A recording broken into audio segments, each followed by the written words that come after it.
Welcome to a special episode. Today we have got the world's luckiest woman, my beautiful girlfriend, Tay, jumping on. We're going to dive over a quick question and just, I find it's always a bit better and I find I get a lot more out of the conversation when it's actually two people talking rather than me trying to sit down and just dwindle over something for 20 to 30 minutes. And I'm like, oh, how do I say this? Or, it feels like I'm doing a speech every time. So this will be a lot more natural and I can just like pick the question, talk about it. And yeah, I'm excited. So how are you feeling, Tay Tay? Good. Nervous. Nervous? I haven't been on Oh a my podcast God. in a hot second, so this is new for the me. last one was the one probably on mine, and I cried. You cried, and then you made me Twice. record it like 3 times. And then I cried again, and then I was like, don't ever put Yeah. that on the internet. So this time we're actually going to put this one up. So Tears and all. tears and all, if there is tears. I don't think there should be tears on this one. I feel like this question's, it's pretty lighthearted, but I also feel like it's pretty good in terms of like making you think. So the question of the day is,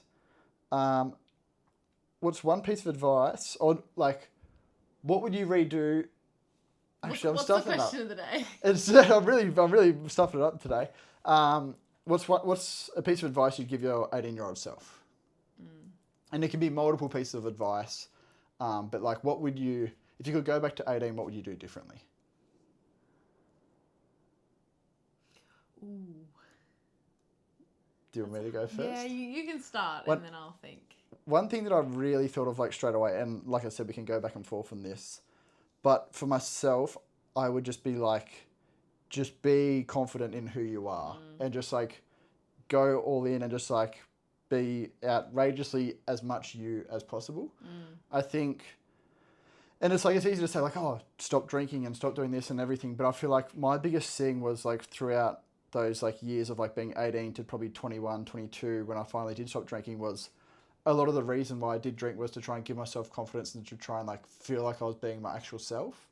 Where I feel like if I just had told myself like, look, it's hard and it's not always going to feel great, but just like dive into being yourself. I feel like that's probably like one of the most impactful things you could definitely start doing at that age. I think so, because like you get to this age and it's like everyone loves you for who you are, not for who you pretend to be, and your circle gets smaller anyway. So it's like, but like when you're in it at 18, you just want everyone to like you, and you just want everyone to, you know, admire you for what you do or who you are, who you're trying to be, more so than anything. So that's a good one.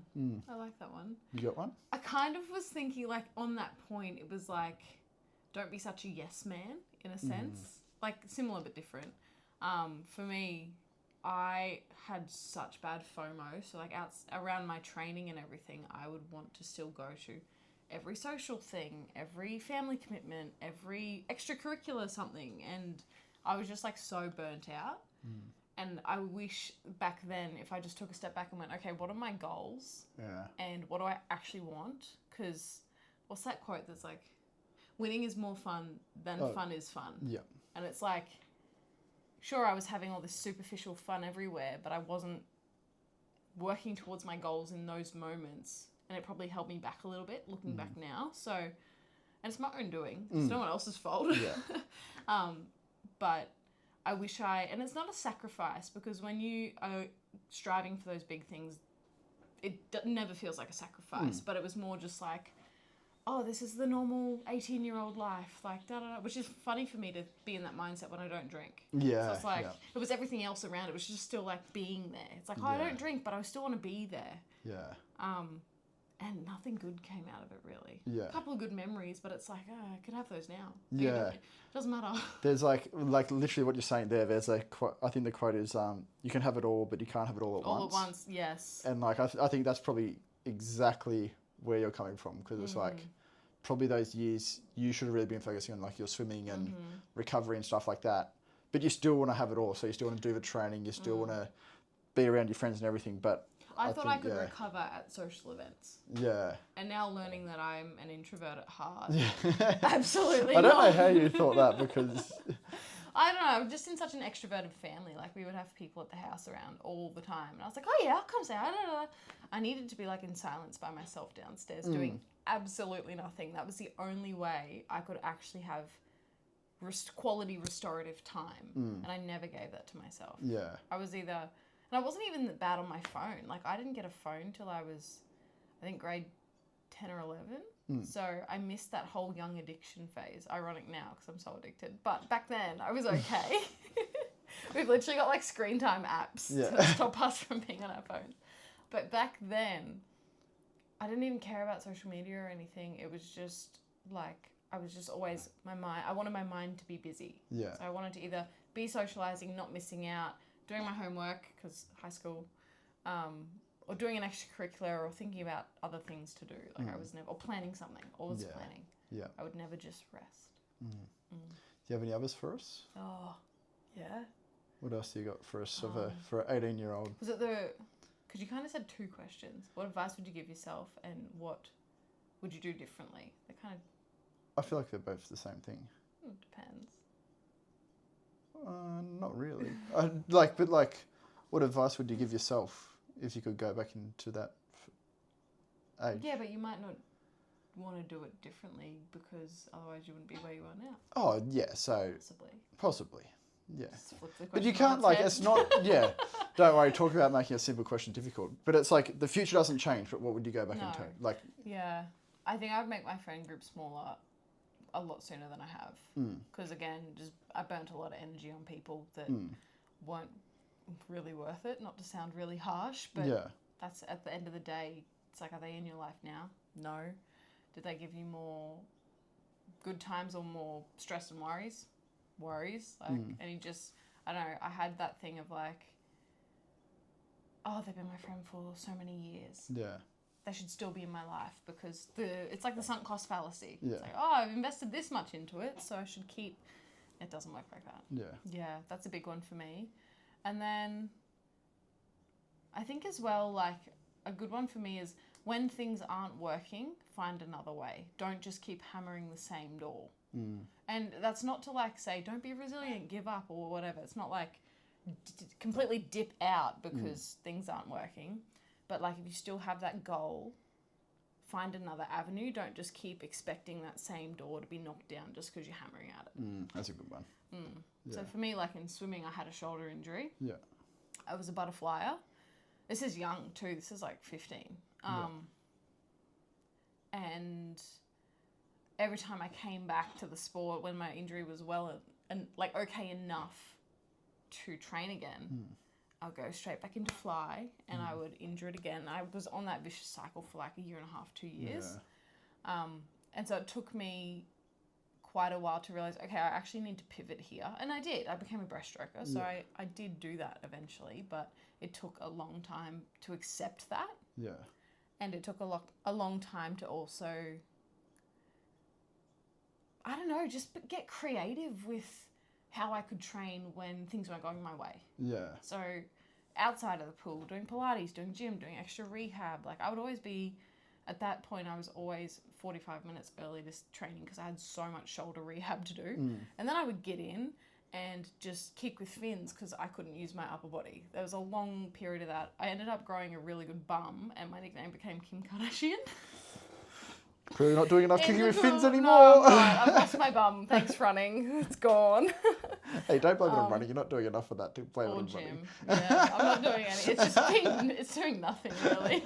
Thanks, chair. Thanks, chair. Thanks, yeah. Thanks, laziness. But yeah, I could have in the water. I know worked on even my hypoxic, which was still pretty good considering. Like, I had pretty good breath holds and stuff, but I could have made it better. Or I could have done like low stroke count stuff or drills in other areas or technique work. And I remember I was just like hammering that same door, that same Flogging topic. the dead horse. Floor, man, that horse was dead. Yeah. That was just bones. Yeah. So yeah, I'd say they're my little ones that come off the top of my head straight away. How about you? Got another one? Probably my biggest one, and obviously I didn't do this till I was like 23, but I think it's definitely good. I heard someone talking about it in a podcast, and like when I relate back to it as well, I think it's like, it's really good to actually leave your hometown. I think even if you end up going back or whatever, it's just like, it just gives you like that detachment of like, oh, you have to go and like make new friends, make new groups, rather than like I guess the groups that you're sort of grown up with, people from being in sport, primary school, high school, sport, whatever. And they just become the people that are around you. Whereas when you move away, you actually have to like go out of your own way and meet new people and go and do groups that like go and do things that you enjoy. And I think it's just like it's a whole new experience as well. Like, and you get to see how different communities operate. Like I know from like my town, I'm like, oh, everything used to be all about rugby league and like that was like the heart of the community. And then I come up here and it's just like, even like the swimming was a big one for me. Like no one swims in Camden. No one's swimming in Camden. And then I get up here and like the pools are full and stuff like that. So it's just like it's very different. Like then you hear people actually talking about different sports like rugby or AFL and stuff like that up here, where it's like where I'm from, it's like you only talk about rugby league really. And then so it's just like all little differences that different towns and different communities have. Do you know what I had a giggle with? Was your first time at Chandler and you saw how busy the warm-up pool was. And you just could not believe it. At Chandler during peak competition times, like say states on relay day, if you know, you know, you'll get literally 100 people in a lane. It's chock-a-block. I'll probably add a video in. I was baffled by like how many people actually want to swim. Like I can't think it's that enjoyable. I don't think it's that enjoyable. So I'm like, can't swim. Like, what is wrong with all these people? So yeah, that's one that I think that's really good. Actually, on that though, I remember you saying how, like, just for, like, you know, the culture shifts and the new learnings being out of your town. I remember you, and for me it had been my normal, not drinking, but you were so baffled when we went out to dinner with some of my mates and no one drank. Yeah, yeah. And it was just like, I just remember you noting it down and being like, oh, that's a thing that people do. I was just looking around at this party all night. I'm like, why isn't anyone drinking? Like, so yeah, that was really interesting. And then one thing that I didn't really do much of when I was younger, and look, I'm not a big traveller, so I can't really say like but it's like, it probably is good to just go and do like a little bit of travel or just like, it's the same thing as like when you're so used to Australia, it becomes really normal. I think for us, like, well, obviously we went to America for 3 months at the start of this year and that was like a massive culture shift for us, like a massive culture shock, and you come back and like you're so much more grateful. Yeah, that was the biggest thing. It made us, like, as much as we loved our trip, it made us appreciate what we have here. Yeah, so I feel like even if you are like 18 and you go and do 2 weeks somewhere where it's like just going to open your eyes to the world, like even Bali. If you went to Bali, but it's just like go to somewhere where it's like you're going to immerse yourself in the culture. Like if you go to Bali, don't just go and like stay in a 5-star resort or anything. No. Like I think the biggest thing for us when we did do America was we went and stayed like a part of the communities. Like in the RVs. We would stay in the RV parks, and then it's like, then also when we were staying at places, we were like trying to get involved in the community. So it wasn't like we were a tourist. We were sort of like coming through and just like trying to become like a little bit of a local in a way. We wanted that lived in experience. Yeah. Not that, oh, there's the, you know. Yeah, we didn't want to go to Leaning Tower of Pisa. That's not where we were. Yeah, no, we weren't there. But it's just like we didn't want to go and do the hot spots. We wanted to like be around the people. Yeah. And I think that was like a really cool way to do stuff. So I feel like if you were to go at 18 and go to a third world country and like live like them for 2 weeks. So cool. You would come back and you'd be like, oh my God, I'm like so grateful. And then you would actually like probably work harder and stuff like that. And you wouldn't take as much stuff for granted. Yeah. Like, and a tiny example of that I have, which I was a kid and it was a family holiday, so different maturity level, was when we went to Thailand with my family. And one of the things we did was we got a local taxi driver to drive us through the towns. I can't remember the name of it, but we just got in the taxi and said, mate, can you take us to a town or a community around here that's struggling? He took us to his own, and we just had bags of toys and clothes and donations that like our community in Brisbane had put together. We took it all over, food, lollies, things like that. How grateful these kids were for... I had like 17-year-old boys playing with my Barbie dolls from when I was 6. Yeah. And they were just so amazed to have a toy and something new-ish, you know, and... Or like I had those, did anyone ever have those like plush dogs that had batteries and yapped and did a backflip? Oh, yeah. I had those. They were mind blown. And it's just like that perspective of like... Witchcraft. But how grateful they were for something that I deemed like, oh, I wouldn't play with that anymore. I was... It was going in the bin pretty much. In my head, I was like above it. I'd grown out of it. Yeah. But these guys were just like, this is amazing. And that was a real eye-opener for me at 10 or 12 or however old I was, of people... aren't as lucky as I am. And it made me really appreciate what my parents had like given me in the opportunities. Yeah. And I think now at this age can say the same about Robert Kiyosaki's game for you. Like Rich Dad Poor Dad, the cash flow game, for your family. And like the perspective on money that's given you guys, I think, is a different level, not traveling related. Yeah, but yeah. Just Yeah, I think it's just like different perspectives that you have like growing up and stuff like that in life make a massive difference in who you become. And then also, do you have one last one for your 18-year-old self? 18. It's pretty easy to say something like, boys don't matter, follow your dreams. But like, I was never really into dating and stuff at that age, so I have nothing there. Okay, so you got nothing? Not at the moment. You're done? No. Okay. My other one would be just try and put yourself around people that like inspire you, whether like business-wise, athletic-wise, whatever it is. And then just like try and always be like the age I was saying, like be the dumbest in the room. Yep. That's a huge and one. I think that's probably something that I probably still don't do enough now, but it's like whenever I do put myself around people that are like inspiring stuff like that, I always walk away with like so much motivation. So that's definitely a big one as well. That is a good one. I think that actually another one, which is kind of how I met you, was do new things. Oh my God. Yeah. I had been swimming, and granted, I was an elite level going for whatever. I just thought one December, I'll go try this run club thing. And then a month later, we met. Best decision of your life. What the heck? Yeah.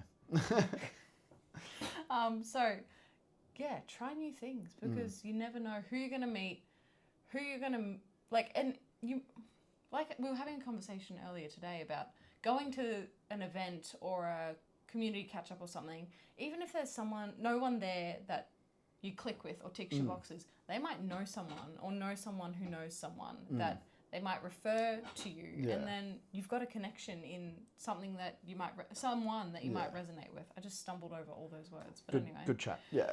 Yeah. Anyway, take a breather. Yeah, go try new things, do hard things. What have we done this year? We've travelled, done BJJ, shotguns, started a podcast. Well, moved out together. Moved out, live at the beach. Surfing.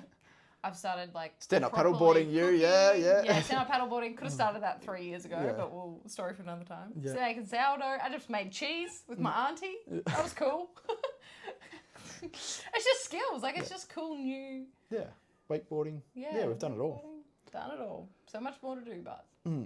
Anyway, I think that's a pretty good way to wrap up the little episode. I think so. You got nothing else? Nothing else. Rightio, close us out. Have you got nothing what do else? you got to say to close us out? Like, follow, comment, subscribe, DM him, ask him to be on Maths for the 4th time, producers. Thanks for watching. Thanks for watching.